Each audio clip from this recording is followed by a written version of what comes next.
I always want to thank God so much because my God is a good God. There was a lot of things that happened in my life, especially on the time when I was born.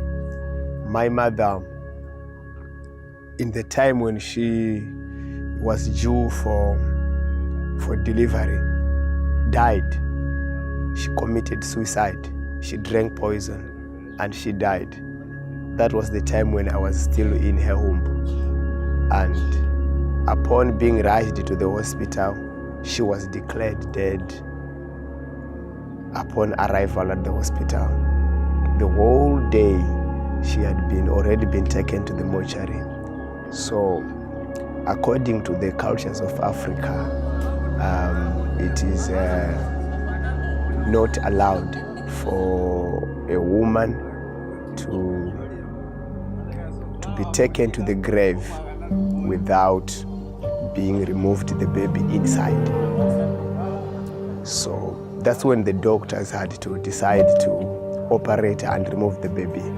So when they operated her, that is when they discovered that the baby was still alive and I was born. And that was how the Lord found favor upon my life. And that's where the name Anointed comes from. It was the doctor, and you know what? The doctor was also, he was not a Christian, he was an Indian. For the 2 years after my birth, it has been said he lived with me in the house. He wanted to see if the poison had disturbed my function, or what happened with the mortuary temperatures which did not disturb me, things like that. So for the first 2 years he was with me, and he is the one who named me Anointed. And 2009,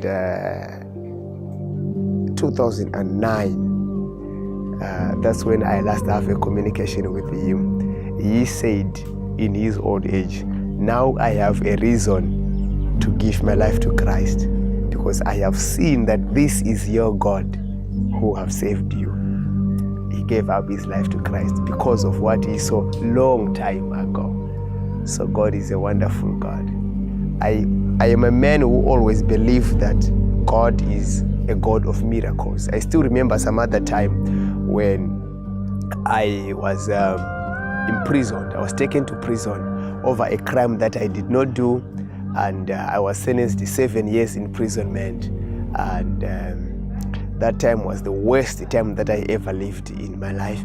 I served in prison for about 2 years, 8 months. And in those 2 years, 8 months, I felt the suffering in my life more than anywhere else.